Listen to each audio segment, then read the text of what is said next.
Hi, Mark McCumber here for ACTV, and thank you for joining us today for a very, very special edition for you. Today I have a very special guest. We have Stanley Ndamgakua, is that correct? Yes. Stanley, welcome to the show today. We're really excited to have you here. Thank you. Good. Well, we're going to explore some really different things today about you and about the exciting work that you have been doing recently. And just like to start off a little bit about, asking a little bit about you. Can you tell us a little bit about your background and education? And I was born in Mvuma, in Zimbabwe. It's a semi-rural community. And I grew up into a financial disadvantage. So I worked through my parents to help them, in the fields, in communities, to raise my fees for education. And when I finished secondary school, I got a headman in my local community who identified me and gave me the opportunity to get a scholarship from the government. And then I learned at Monash University, and I got a Bachelor of Social Science. Excellent. Then I started this organization at Monash University, and which made me to be here today. And where is that university located at? It's in South Africa. It's called Monash South Africa, but it's a campus of Monash University in Australia. Ah, well, excellent. And so how old are you? I'm 23 years. 23, so you've accomplished quite a bit in those 23 years so far. Yes, I think so. Well, good. Yes. Well, tell me about, you have an organization called the African Community Fund for Education, yes? Yes. Can you tell me a little bit about that? African Community Fund for Education is a non-profit organization, and it focuses on empowering the African community through education and leadership development. So basically, what we do is we focus on marginalized areas and on empowering the disadvantaged individuals. So we have a criteria of selecting people and identifying them as disadvantaged. So these may be orphans who are victims of HIV and AIDS. These may be people who are just born into disadvantage, just like women and girls who faced abuse, rape, and other physical damages or social or mental disturbances that affected their lives. So we take them, we attach them to an education program where we give them a scholarship opportunity to go to school, and also attach them to a complementary leadership program. That's what we do. Now, how long has that organization been going on? This organization is 6 months. It's less than 6 months old. 6 months old? But it has made much impact. Excellent. Now, do you focus in specific territories or regions or states in Africa, or do you work predominantly all over? The organization is an international organization. Okay. So we work in South Africa currently and in Zimbabwe, but we can work anywhere in Africa in 54 countries. But since we are headquartered in Johannesburg, we are working there and in Zimbabwe now, but we work everywhere. Is that like where your headquarters is right now in Johannesburg? Yes, exactly. So, well, tell me a little bit about, well, you're here in Cincinnati with us today. I hear you were invited to a special event. Can you tell us a little bit about that? Okay, the reason why I'm here, I was invited to attend the Africa Festival at Cincinnati Museum Center at Union Terminal to talk about my organization. So I got an opportunity to tell people what I do and why I do it.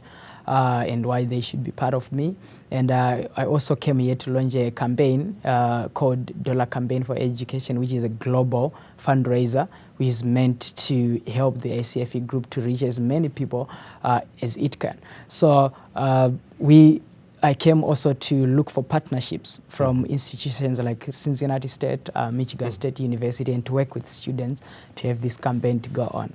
I see. So you're really looking for involvement, not just people helping support through funds and resources, but you're also looking for folks to help campaign and raise awareness? Yes, and also people to be involved, those who share this similar background with me and those who feel I'm pursuing an idea that can serve this world. I also invite them to participate.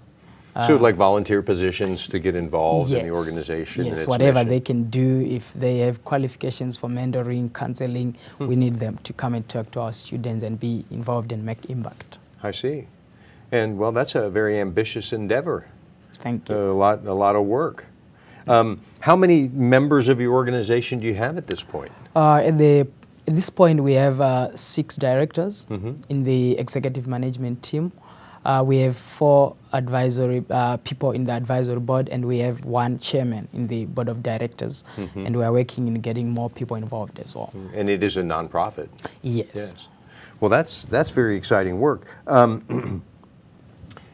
How did you come up with the idea for this? Was this something that as you were going to school, you just found there was a place in your heart that you wanted to help and give back and make a difference? What made me to come up with this idea is I had an imperative need in my heart that was saying, actually I wanted to be a geographer, to be a GIS technician, but my testimony, the testimony of my life, was forcing me to come back and help the community and give back to the community.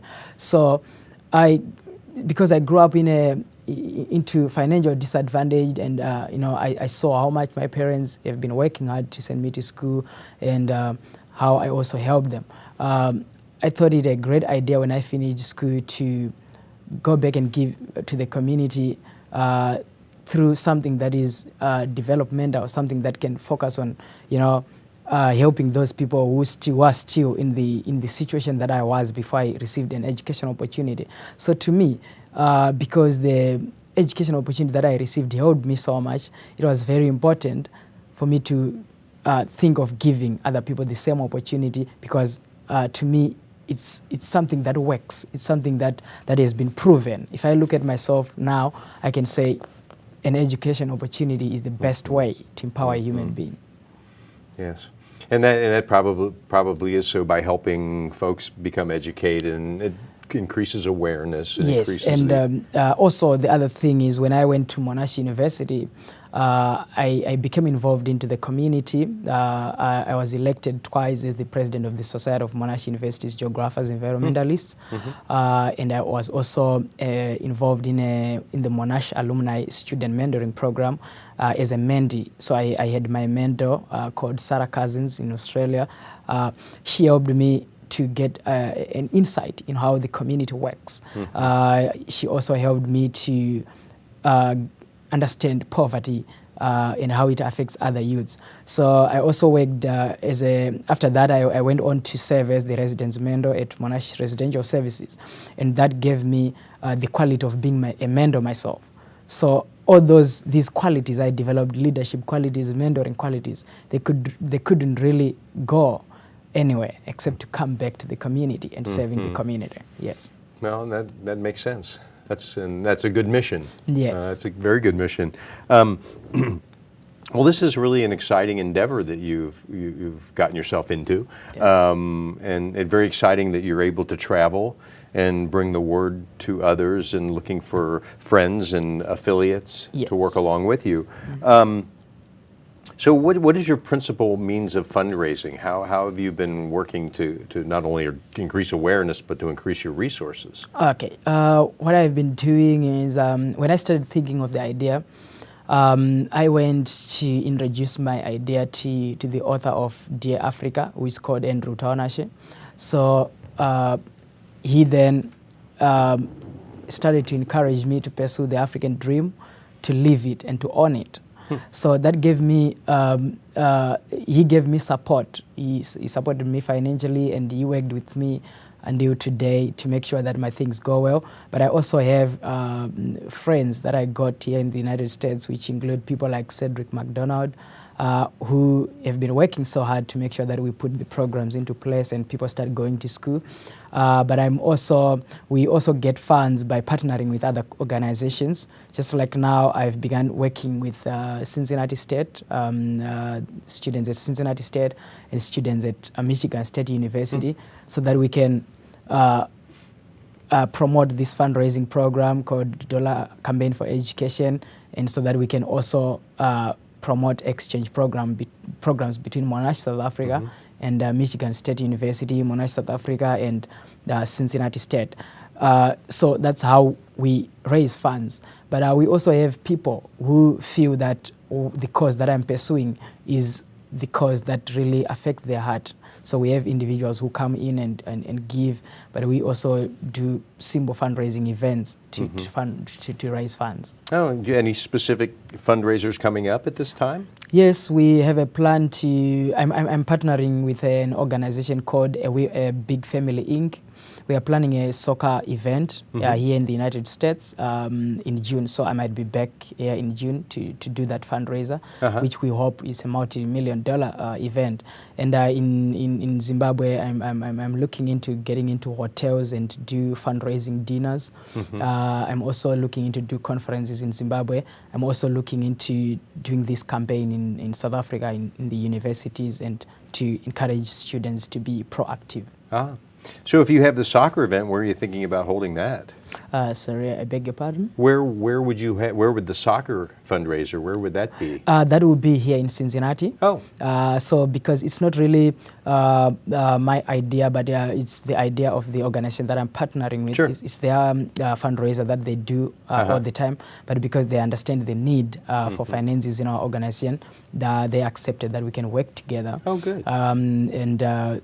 So it's gonna be, we're gonna invite teams from Michigan, we're gonna invite teams from Indianapolis, we're gonna invite teams from Kentucky and other states to come here. So it'd almost be like a little tournament of sorts. Yes, and we're expecting 1,000 teams. Oh wow, that would be a very large event. Yes. No, that's exciting.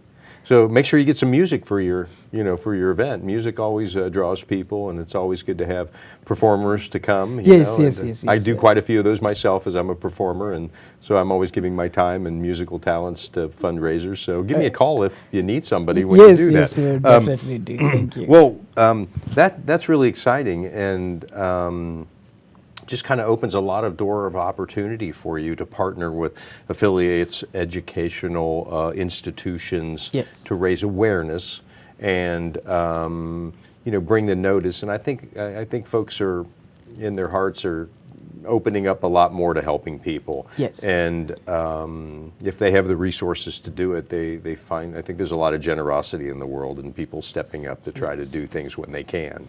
So that's exciting.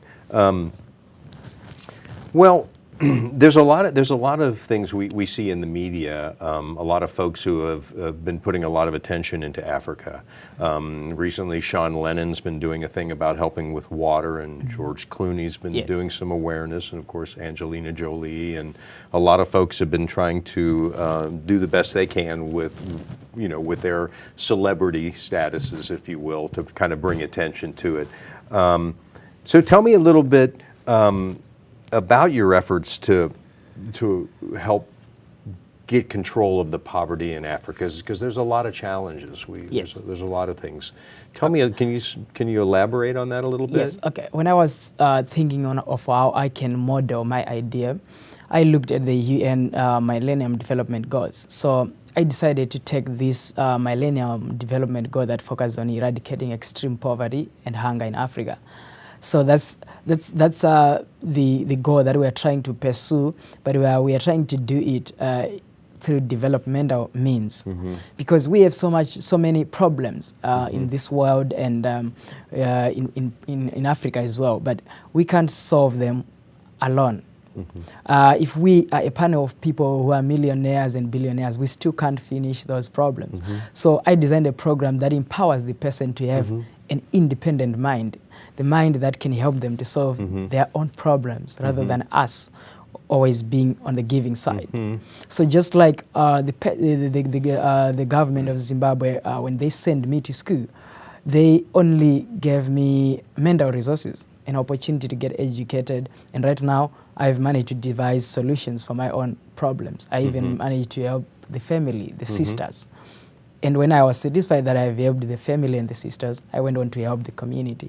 So we are trying to eradicate poverty through developmental means, and we are trying to make it a global impact. To say the person that we are going to send to school, even if is from Zimbabwe or from South Africa, that person is still going to make change in Cameroon. It's going to make change in Egypt. So that's how we are trying to, where we are trying to go. What have you identified to be maybe the top issues, problems, challenges that you've run into that probably would make the biggest impact? If you could work on one or two, three things, what would they be? Yeah. Okay. Maybe not to be maybe not to be political, but just to be general. Let me say, from where I stay, I've realized that young men and women, young men and boys who are not educated, they tend to seek refuge in crime and drugs and other things that destroy their lives. And I also saw that girls and women get affected by issues of abuse, rape cases, and murder and other things. But combining all those problems, we come back to the same issue to say the people that are victimizing them, they're trying to pursue or to address their own social problems because they have not gone to school, they don't have access to education. Because we're living in a competitive and credentialed global village. If you haven't done anything, any course, or you don't know anything, you can't compete. Right. So the best they can do is to do what it takes to rob others, to fight, to kill. If the person next to you is not educated, it's still going to affect you. But I also have a passion to say, I want to focus on empowering the African community and the African people so that we can avail the greatness of those brilliant minds so that they can bring their share into the global village. Yes. You want people who come and participate when we talk about global problems. You also want to hear that the fastest aircraft has been made in Africa today. You want to hear that the safest kind of technology has been made in Africa. So we want to try to link our efforts and get into the global world. But I think the problems I have realized, I can link all of them to lack of education and being disadvantaged. Yeah. So all the efforts with water and to get food and resources is just a tip of the iceberg to some degree, because kind of what a lot of things boil back down to is education and opportunity. Yes. Yeah. And we can have those problems. Okay, we have urgent problems that needs to be solved today. But at the same time, I'm looking in the next 20 years. Just like what Mandela did when he decided to forgive and to promote democracy in the country, he was looking at what might happen in the next 20 years when he's gone.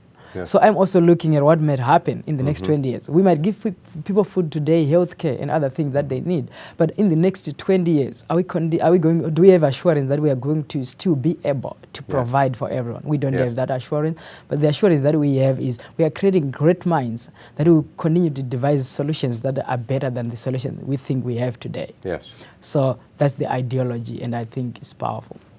Well, and I think you're onto something, because I think one of the greatest resources on the planet is people and their spirits, and their minds and their ability to create and come up with great new ideas. And the world has.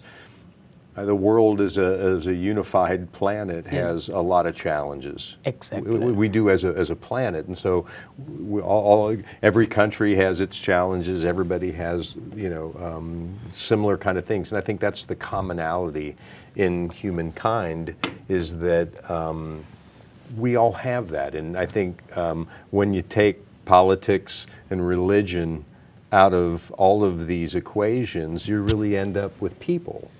And people are all the same. Yes. We all are made of spirit, and we all have hearts, and we all need love, and water is a good thing too. It's nice to quench your thirst and feed your hungers. But man's capable of a lot of things.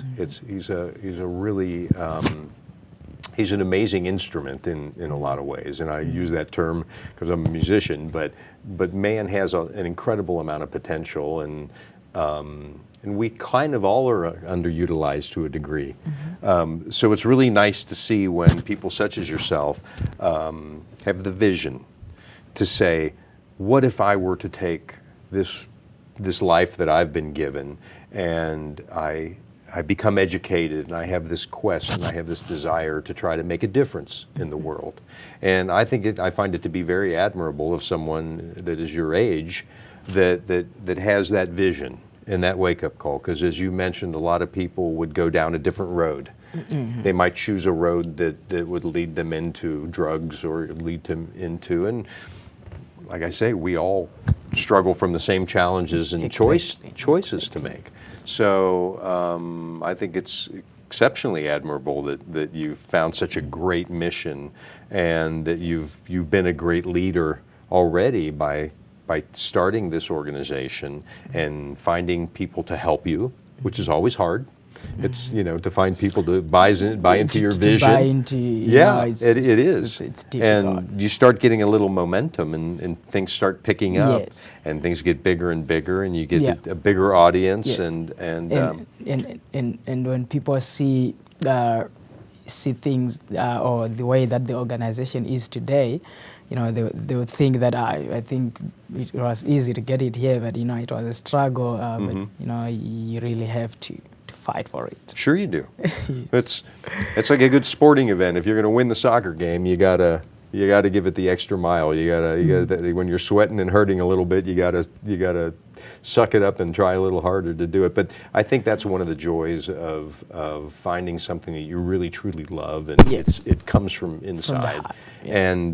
and it becomes easy. Yes. Rather than it might be a lot of work, and it might be a lot of energy, and it might be a lot of effort, but it's much more rewarding. And at the end of the day, and maybe at the end of your life, you really look back and you go, yeah, I really did make a difference, and I really did do something that made an impact on people's lives. Yes. And and it's going to be a circle, because what we need to achieve on these people that we are sending to school is to brand them with an ethic of service. Yes. To make them to understand service learning, community engagement, and participative Sure. leadership. So that helps them. Even if I'm gonna be something else in the near future, but I leave the seeds that will continue Yes. to circulate the impact. So Yes. these people will continue to empower others in different ways. Yes. Someone may just have a company and employ 1 million people. We have reduced unemployment. Someone can have a farm and Yes. and feed the people. So the impact is going to be a circulation. And at the end of the day, if we look into 50 years, the impact will be wider. We have presidents, we have CEOs, different professions that we create just by joining Sure. hands together and sending someone to school. Well, I think there's a trend right now about leadership starting to be more service-oriented giving. In other words, there's a whole trend about CEOs and presidents of companies who are now starting to open up their minds to focus on not just making their companies successful, but doing things to assist and make other programs that are altruistic, ones that affect change in the world. And some of the bigger companies are really starting to look at, from a cultural standpoint within their organizations, to start being open to the ideas of that. So, and I think that's encouraging as well. Yes. Because it means that people are becoming more aware. Yes. Not just as individuals, but as groups, and Yes. and I think that's when a lot of impact can be made. So yes. So it comes back to the fact that what's important in life is sustainability. Yes. So sustainable development Yes. is what is very important, because what gives us assurance that tomorrow is going to be a better day yes, is because we have invested in human resources. We have people who understand. So also when we go into communities, we take people who have got a story. We don't just pick anyone. We take people who have the potential to be future African leaders. We take people who have the potential. So someone has to tell their story. Because if you don't have a story, it's going to be difficult for you to change the world tomorrow. Sure. You've got to have a story that you tell and say, Yeah. I'm starting here. So we also get an assurance that we are sending you to school, but you will give back. yes, But we are not necessarily going to bind these people to say give back, Yeah. but we are going to work hard on our leadership program to make sure we brand them yes. in a way that they feel they're compelled just to do yeah that. they Yes. feel compelled. Yes. So Well, and I think that's, I think those are the qualities of a good education and and leadership is to instill that kind of belief in people that they intuitively want to give back. It's an awareness. It's not something that it's not even something that you learn. It almost comes from inside, where it's like the light bulb goes on and everybody says, well, I have some ownership of being a part of the planet. I have ownership of being a part of humankind, and maybe we're separated by continents and oceans, but we still are all interconnected. We really truly are as one human form on this planet. Don't get me started on my ecology and all my stuff, but I have some deep beliefs in that. So it's always exciting for me to see people that are willing to spend their energy to make a difference and do things that are really important to them, and then subsequently it's contagious. Yes, exactly. If you're excited about it and passionate about it, people see that energy and they go, "Wow, we're going to jump on this." Well, this is really exciting. So, if anybody wants to get involved with you and your organization, do you have? I guess we have some contact information that we'll show here on the show, and get your direct contact information to people. So, at the end of the day here, at the end of the next 25, 30 years, what would you, if you had to look back then at that point in your life and see all the work that you had done, what would you like to look back at? How would you like to look over your shoulder, and what would you like to see? I want to see the world that is a better place. The day that Mandela died, I just took the opportunity to say, if possible, I want to be the next Mandela. So I want to live a life that I will commit to working for the other people, and at the end of the day, I want to see change, mostly from among the poor. If I will leave this world and leave the poor people poor, yes, then I will not have made impact. But I want to make impact and change the lives of the poor, because when I've been moving around the world, I just realized, even here in the United States, I've realized that the people who are poor, ask them, which qualification do you have? Probably 100% of them might tell you that I didn't go to school. So it's only the poor that are at the most disadvantage. So I want to see, I just don't want to see an educated world, but I want to see an educated world, or a world that is changed but in favor of the poor. So that's what I want to see in the next 25 years. Well, and I think that's our responsibility as people on the planet to help each other. And for those of us who are fortunate that we've been educated and we've worked really hard, that now that we've achieved a certain level of success, if you will, that it's our responsibility, stewardship. Yes. That's what I call stewardship, is that we give back, and that we help others, and if there's a way we can help educate people and give people opportunity, that it's our responsibility as good people of the planet to do that. Well, this has been really exciting to get to talk to you a little bit about your organization, and I'm real excited about your works, and I'm going to keep an eye on you. And as I said, if I can ever help you in fundraising in the area, don't hesitate to call me. And I think we're gonna put your contact information up so people, if they know how to get a hold of you. But do you want to tell us the address, and just in case people want to jot it down? They can contact us through the website. Okay. That's www.acfegroup.org, and we also have an email address, that's info@acfegroup.org. Okay, and we'll probably flash that up on the camera here for you, so that we can do that. And hey, it's been a great pleasure to meet you, and best of luck to you with all your endeavors. I'm very excited for you. So hey, on behalf of ACTV, I really want to thank Stanley for coming here today and telling us all about his great work. And thank you very much to the viewing audience for sitting in with us today on this special edition here at ACTV. So on behalf of Stanley and myself, we're going to bid you adieu, and thanks for watching us. I'm Mark McCumber, your host, and we'll see you next time.